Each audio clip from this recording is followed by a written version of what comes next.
Barbados, 1816. In the shadows of night, 400 men and women armed with cutlasses gathered under the command of Bussa. As flames ripped through the sugar fields and blood stained the earth, the British Empire quivered at one word: freedom. In the early 19th century, Barbados was known as the Pearl of the British colonies. Sugar was its crown jewel. Sweet crystals, shipped across oceans, poured into teacups in London drawing rooms, baked into cakes in European palaces, and traded as if it were gold. The island's economy pulsed with the rhythm of sugar cane, its wealth filling the coffers of British merchants and planters. To the outside world, it appeared to be a paradise of palm trees and prosperity. But the sweetness of this paradise was soaked in blood. Behind every spoonful of sugar stood the bent backs of African men and women dragged across the Atlantic in chains, branded as property, and worked until their bodies broke. More than 80% of Barbados's population was enslaved Africans. Their lives were not measured in years, but in harvests, how many cane fields they could cut, how many loads they could carry, how much sweat could be squeezed out before death took them. The plantations were sprawling prisons disguised as farms.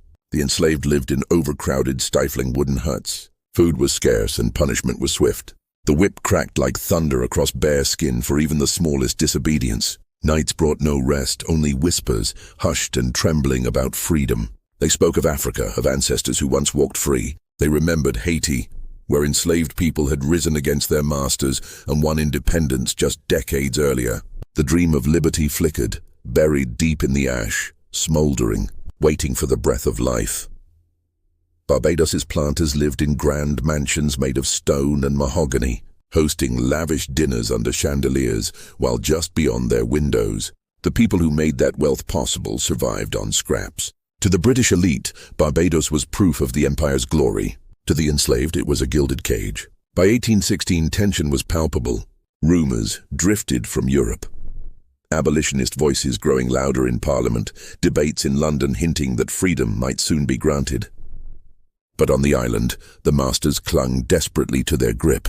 They denied every whisper of change, making it clear that emancipation would never come through mercy.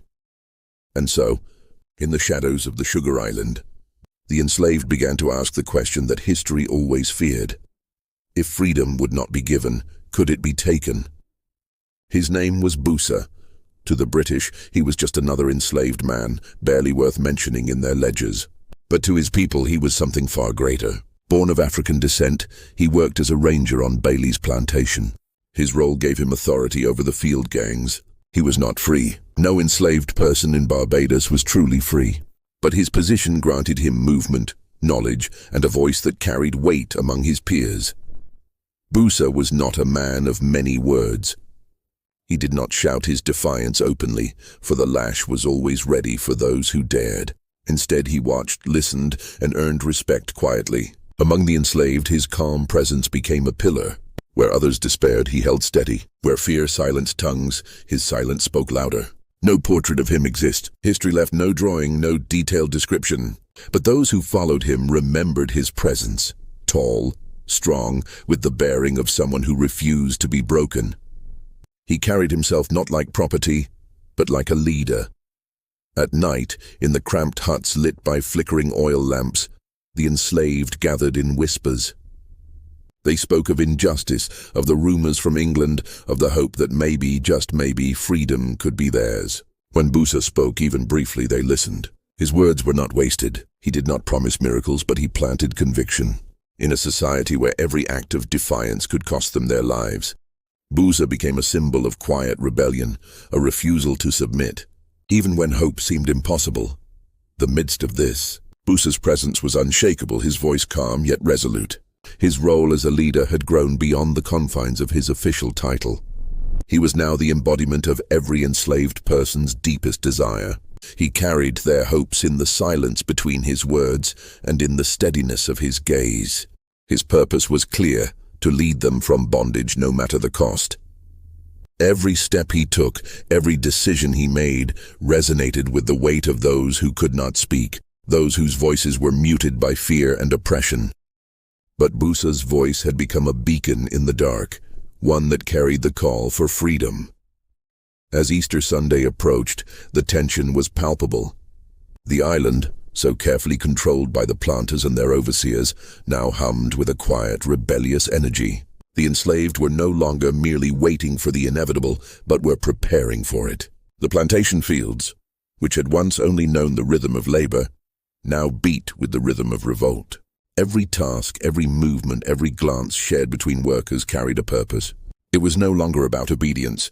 It was about preparation. On the night before Easter, the enslaved gathered in secrecy. The darkness was their ally, the only time when their defiance could be heard without the crack of a whip.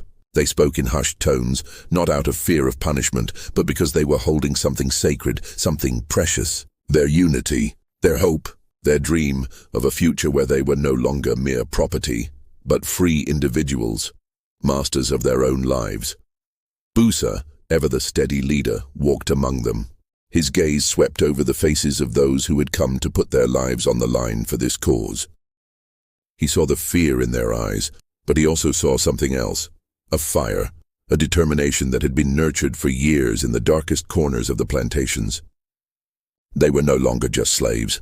They were warriors, united by a single purpose. The world they had known was about to change forever. As the night wore on, the first light of dawn began to creep across the island. It was Easter morning, a day of rebirth, a day of resurrection. For the enslaved, it was the day they would rise, either to the taste of freedom or the sting of death. In their hearts, however, there was no fear, only resolve. They had nothing to lose but their chains. Bussa stood at the head of the group, his eyes fixed on the horizon. The time had come. It was not just a rebellion, it was a revolution, a fight for their dignity, their humanity, and their freedom. The cutlasses were raised, the clubs gripped firmly in hands that had once been bound by shackles. Every blow struck against the empire that had built its wealth on the backs of their ancestors would be a blow for freedom, for every life stolen, for every soul broken by the weight of oppression.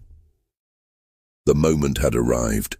The rebellion of 1816 was about to begin. As the first cries of defiance echoed through the fields, the enslaved of Barbados would no longer be silenced. Their struggle was not just for survival, but for the right to live as free men and women. The battle for their freedom would be fierce, and though the forces of the British Empire were strong, the enslaved of Barbados had something far greater: the will to fight for their dignity, their humanity, and the belief that they could one day be free. Abandoning their estates as the fires spread unchecked, the once pristine plantations were now ghostly ruins, consumed by the very flames that had symbolized their prosperity. The proud symbols of British control, the mansions, the sugar mills, the fields of cane, were no longer invulnerable. In the face of revolt, they were reduced to ashes, evidence that no empire, no matter how mighty, is immune to the resolve of the oppressed. Bussa moved with his followers. A silent leader amidst the chaos, his calm presence a beacon of purpose in the storm. He did not need to shout or demand allegiance. His mere existence, the clarity of his resolve, was enough to galvanize the masses. The enslaved had seen their oppressors as invincible, their power absolute. But with every plantation burned, with every master brought low, the illusion of British superiority evaporated. Bussa had given them something no one else had: belief in themselves. As the night wore on, the insurrection spread deeper into the island. The enslaved seized the mills, the tools of their oppression now repurposed for war. They took the fields where they had once labored, their movements swift, their purpose singular, to reclaim what had always been theirs. Every action was a statement. Every rebel that fell, if any did, was a martyr for the cause. The flames reflected in their eyes not just of destruction, but of creation. They were building a new world, one strike at a time. The British garrison at Bridgetown mobilized, but they were too slow, too late. By the time reinforcements began to arrive, the enslaved had already taken control of key parts of the island. The planters' forces were ill-prepared for a rebellion of this scale. They had underestimated the power of unity and the desperation of the enslaved. Armed with tools, with makeshift weapons, and with nothing to lose, the rebels were relentless. The once orderly society of Barbados had descended into chaos. with no clear leader among the insurrectionists except Bussa. His leadership, though quiet and steady, was the thread holding the revolt together. His mind was sharp, and his strategy was one of calculated precision. As the flames of rebellion lit the night sky, he knew that the future of Barbados was now in their hands. Whether they would succeed or fail, they had already won the most important battle. They had proven that freedom could be taken, that the enslaved were no longer willing to accept the chains of their existence. The British Empire's response was swift and brutal. The military would not let the rebellion continue, but the enslaved knew the cost of fighting back. They knew what awaited them if they failed: death, torture, and punishment beyond imagination. Yet despite the odds, they fought. For them, it was no longer about surviving. It was about living, about claiming their right to freedom. They would not be cowed. The rebellion was not without its losses. There were moments when the enslaved were pushed back, when the weight of the British forces was felt, when their numbers were not enough to overcome the sheer firepower of the Empire. But the memory of that night, the uprising of April 14, 1816, would live on. Even as the British military began to reassert control, they knew they had witnessed something historic. The enslaved had risen, and their resolve had shaken the foundation of empire itself. The aftermath of the rebellion left scars on the island, some visible, some not. The planters, broken by the destruction of their estates, would never return to the heights of power they once knew. The enslaved, though many were captured, beaten, or executed, had forever altered the dynamic between master and slave. They had proven their power, their strength, and their capacity for defiance. For Bussa, the rebellion was a victory in itself. Though the struggle was far from over, his name would be remembered, whispered in the winds that carried the dreams of those who had fought beside him. He had ignited the spark that would burn across the generations. Though his life may have ended in the violent crush of British retaliation, the dream he had planted would grow, nurtured by the blood of martyrs, the resolve of the oppressed, and the relentless pursuit of freedom. The flames that tore through the sugar fields on that fateful night were not just the destruction of a plantation system. They were the beginning of something greater. The British Empire might have quelled the rebellion, but it could never extinguish the fire of freedom that had been lit in the hearts of the enslaved. Barbados would never be the same again, was not just the loss of a leader. It was the loss of a symbol, the spark that had ignited a movement. In that moment, the pulse of freedom seemed to falter. The rebels who had followed him, once united by his presence, were now left adrift, leaderless in the face of overwhelming British force. Despite the heavy blow, the rebellion did not collapse immediately. Bussa's death, though a devastating loss, had not extinguished the fire he had sparked. The spirit of defiance continued to surge through the remaining rebels, but the organized strikes began to lose their precision. The British forces, bolstered by superior numbers and firepower, advanced relentlessly. Every inch of land taken was marked by devastation, plantations burned to the ground, villages razed, and the bodies of the fallen rebels left as grim reminders to others who might dare to resist. The final days of the uprising were brutal. The British responded with the full force of their military might, unleashing cannons, rifles, and mounted cavalry on the insurgents. For the rebels, every fight was a fight for survival. Yet with each skirmish, their numbers dwindled, and the organized rebellion they had once held was slowly crushed under the weight of imperial power. The British forces made no distinctions between combatants and non-combatants. The innocent too paid the price. Villages suspected of harboring rebels were burned, their inhabitants executed or driven from their homes. For the enslaved who had joined the rebellion, the dream of freedom was still alive, even if it had been turned into a fight for basic survival. The men, women, and children who took up arms or aided the rebels did so with a single purpose in mind: freedom or death. Their participation in the revolt was not driven by hope alone, but by an intense, visceral need for a future where they were no longer seen as property, but as people. As the British forces began to stamp out the remaining pockets of resistance, the fires that had burned so brightly now flickered low. The rebellion was, for all intents and purposes, over. But even in defeat, the enslaved had achieved something far beyond what their oppressors had ever expected. The British Empire, which had believed its control over the Caribbean was unshakable, was forced to reckon with the fact that its foundations could be challenged, that its most valuable resource, enslaved labor, was not as docile as it had once believed. In the aftermath of the rebellion, many of the captured rebels were executed or severely punished. Yet, the legacy of their uprising lingered in the collective memory of the enslaved people of Barbados. The brutal crackdown may have silenced them in the short term, but the spirit of resistance, ignited by Bussa and his followers, lived on. Barbados would never return to the old status quo. Bussa's name, though silenced in death, became a symbol. His story would be passed down through generations, not as one of defeat, but as a testament to the resilience of those who dared to rise, to fight for their humanity. His death was not the end of the struggle, but a turning point. The message he left behind would inspire future generations of the oppressed to continue the fight for freedom, dignity, and self-determination. Though the rebellion of 1816 failed to achieve its immediate goals, it set the stage for a broader movement for emancipation. The enslaved, once broken by the weight of their chains, had proven that their will to be free could never be fully suppressed. Even in the face of brutal retaliation, the British Empire was forced to reckon with the truth. The enslaved people of the Caribbean were not a subjugated mass, but a people with the power to demand their freedom.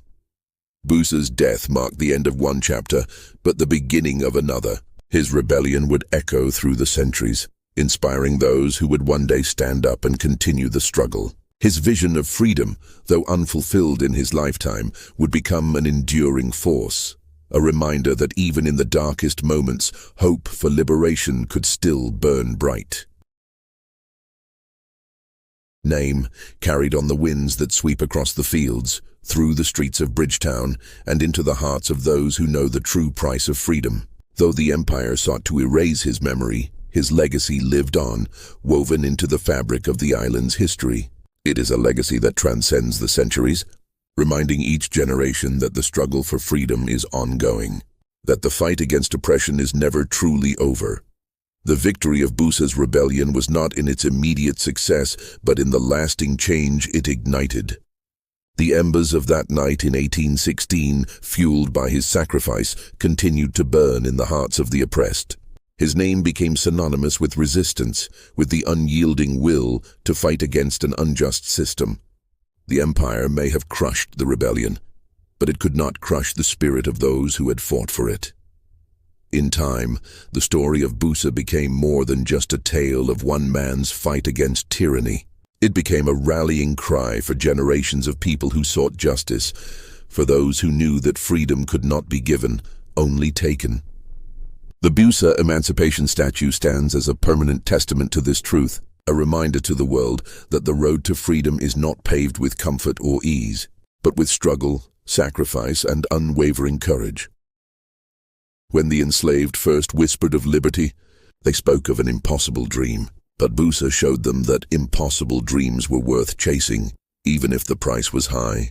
His rebellion, though defeated, set the stage for a future that would no longer be defined by the chains of the past. It was not just an uprising, it was the birth of a movement, a call for liberty that would echo across the Atlantic and reverberate through the centuries.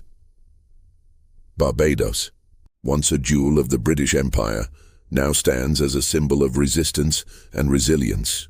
The enslaved who rose against their oppressors and the generations who followed them carry forward Bussa's message. Freedom is not granted, it is earned, fought for, and won. Bussa never lived to see the freedom he fought for, but in the end his death was not the end of his fight. It was a beginning. His rebellion may have been crushed in the moment, but it sowed the seeds for a future where freedom would one day be a reality for all. The British Empire may have triumphed in 1816, but it was Bussa who, through his sacrifice, had already won. And today, his statue stands as a silent sentinel over Barbados, a symbol of the power of resistance and the unbreakable spirit of those who dare to fight for their dignity and their freedom.